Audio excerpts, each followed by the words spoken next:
Imagine करो एक ऐसी टेक्नोलॉजी जो पूरी दुनिया को हिला कर रख दे। जी हाँ दोस्तों, पिछले कुछ दिनों में ऐसा ही हो रहा है। 20 जनवरी 2025 को लॉन्च हुआ डीपसीक R1 और सिर्फ एक हफ्ते में ऐप स्टोर पे सबसे ज्यादा डाउनलोडेड ऐप बन गया, चैट जीपीटी को भी पीछे छोड़ते हुए। लॉन्च के तुरंत बाद अमेरिकन टेक मार्केट में मानो भूचाल सा आ गया हो। एनवीडिया जैसी कंपनी के शेयर प्राइस गिर गए, माइक्रोसॉफ्ट और अल्फाबेट जैसी टेक जायंट्स के स्टॉक भी नीचे आ गए। लेकिन क्यों?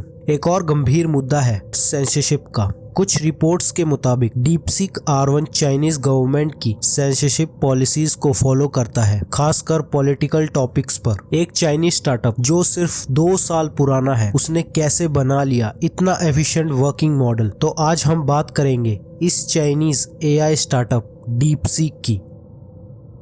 डीपसीक R1 मॉडल एक open source large language model है जिसे चाइनीज स्टार्टअप डीपसीक ने डेवलप किया है। 2023 में लियान वैनफेंग ने डीपसीक की शुरुआत की। सिर्फ 2 साल में उन्होंने डीपसीक R1 मॉडल बना लिया। According to the information provided by the company, DeepSeek एक साइड प्रोजेक्ट के तौर पर स्टार्ट हुआ था और इसके मॉडल को ट्रेन करने के लिए एनवीडिया के H800 चिप्स का इस्तेमाल हुआ है। जानकारी के लिए बता दूं, एनवीडिया एक अमेरिकन कंपनी है जो GPUs बनाती है। GPU का मतलब है एक स्पेशलाइज्ड इलेक्ट्रॉनिक सर्किट जो एडवांस कंप्यूटिंग टास्क के लिए यूज किया जाता है, जैसे मशीन लर्निंग और आर्टिफिशियल इंटेलिजेंस के लिए। 20 जनवरी को डीपसीक R1 ऑफिशियली लॉन्च हुआ और सोचो, सिर्फ एक हफ्ते में ये iOS ऐप स्टोर पे सबसे ज्यादा डाउनलोडेड फ्री ऐप बन गया, चैट जीपीटी को भी पीछे छोड़ते हुए। ये कंपनी ओपन सोर्स LLM बनाने में फोकस करती है और डीपसीक R1 भी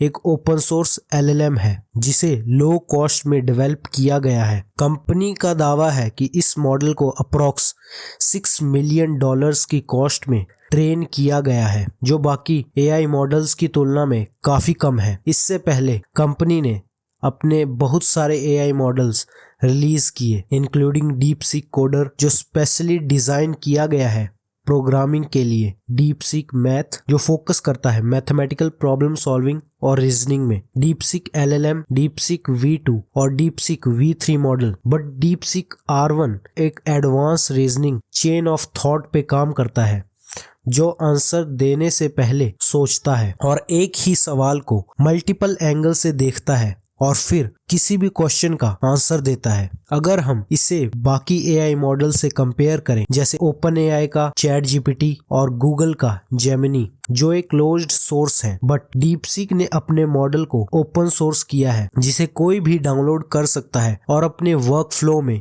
यूज कर सकता है। दूसरा जो सबसे बड़ा रीजन है जो इसे और AI मॉडल से अलग बनाता है वो है ट्रेनिंग। डीपसीक का क्लेम है R1 मॉडल को ट्रेन करने के लिए सिर्फ $6 मिलियन खर्च किए हैं, जो चैट जीपीटी जैसे मॉडल के $100 मिलियन के कंपैरिजन में काफी कम है। यही कारण है कि एनवीडिया के शेयर प्राइस 17% तक गिर गए और जिससे ऑलमोस्ट $600 बिलियन का लॉस हुआ। बट इस मॉडल की एक डार्क साइड भी है। कुछ रिपोर्ट्स के मुताबिक डीपसीक R1 चाइनीज गवर्नमेंट की सेंसरशिप पॉलिसीज को फॉलो करता है, खासकर पॉलिटिकल टॉपिक्स पर। इस चाइनीज मॉडल से अगर आप चाइना की पॉलिटिक्स के बारे में कोई भी सवाल पूछोगे तो ये आपको इग्नोर कर देगा। बट ओवरऑल डीपसीक बहुत अच्छा परफॉर्म कर रहा है बाकी मॉडल से in low cost. That was it for today's video.